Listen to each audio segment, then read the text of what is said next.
मुझे interesting point ये लगा जब प्रियंका गांधी ने गृह मंत्री अमित शाह को देख के कहा कि गृह मंत्री मुस्कुरा रहे हैं। मैं जानती हूं कि सब तैयारी करके वो बैठे हुए हैं। जी जी, यही उनका रिएक्शन था ना कि सब तैयारी करके बैठे हैं, और वही तैयारी आज मुझे नोटिफिकेशन में दिखाई दे रही है। नोटिफिकेशन जारी करके देखिए, उस बिल को अब ये अगर संशोधन हो जाता तो फिर बहुत आपाधापी नहीं रहती कि 26, चूंकि देखिए जो 1971 से फ्रीज किया हुआ है, इस एक बात को समझिए कि 1971 के बाद कितनी आबादी जुड़ी है, 1971 से 2011 तक कितनी आबादी जुड़ी है। अगर 2011 पर भी होता है तो इसका मतलब 40 साल में जो जुड़ी आबादी है उसका ध्यान रखा जाएगा, लेकिन वो नहीं हो रहा है। अब ये 2026 में उसमें कहा गया था कि 2026 के बाद की जो जनगणना होगी उसके आधार पर परिसीमन होगा। जो पुराना बिल है जिसको अटल बिहारी वाजपेयी की सरकार ने आगे बढ़ाया था, तब 31 की जनगणना के आधार पर होता।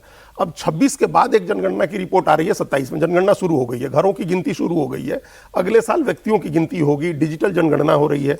जो जिस तैयारी की बात इन्होंने कही प्रियंका गांधी वाड्रा ने, पूरी तैयारी कर रखी है। और प्रियंका गांधी वाड्रा या कांग्रेस या समाजवादी पार्टी या डीएमके, अब आप जो विरोध कर रहे हैं, आपने 23 के सितंबर में क्यों नहीं विरोध किया? 23 के सितंबर में भी तो साफ लिखा हुआ है कि परिसीमन होगा, भले 26 के बाद की जनगणना। पर महिला आरक्षण के नाम पर अगर वो विरोध कर देंगे तो महिला वोटर से दूर नहीं हो जाएंगे? वो तो महिला वोटर का मामला उनका है ही नहीं, वो कह रहे हैं कि अभी लागू कर दो।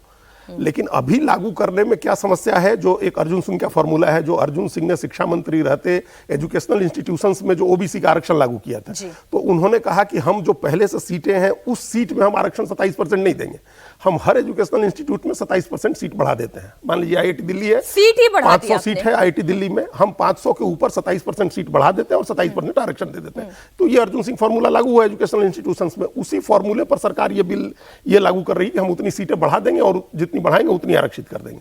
ये बहुत क्लियर है। अब 543 पर भी लागू करना होता तो 40 साल से हो रहा है, नहीं लागू होता, लागू हो गया रहता ना।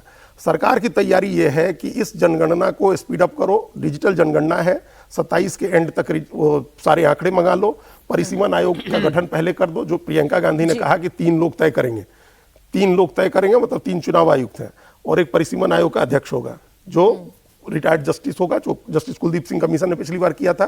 कोई रिटायर्ड जज होगा जो आयोग का अध्यक्ष होगा, चुनाव आयोग के जो आयुक्त हैं वो लोग सदस्य होंगे, और लोकसभा के जो स्पीकर हैं वो 5 सदस्य नॉमिनेट करेंगे, राज्यों में विधानसभा के स्पीकर हैं वो 5 सदस्य नॉमिनेट करेंगे। ये सब लोग मिलकर के रीड्रॉ करेंगे लाइन को, ज्योग्राफिकल लाइन को, और जो डेमोग्राफिकल लाइन है उसको करेंगे, और वो लोग तय कर देंगे। 26 के अंत में, 27 के अंत में परिसीमन का काम शुरू हो जाएगा, 28 के अंत तक परिसीमन करके 29 तक लागू कर देंगे। सरकार उसके लिए तैयार है लागू करने के लिए। यानी इसका मतलब यह है कि तैयारी 2 तरीके से सरकार ने कर रखी है।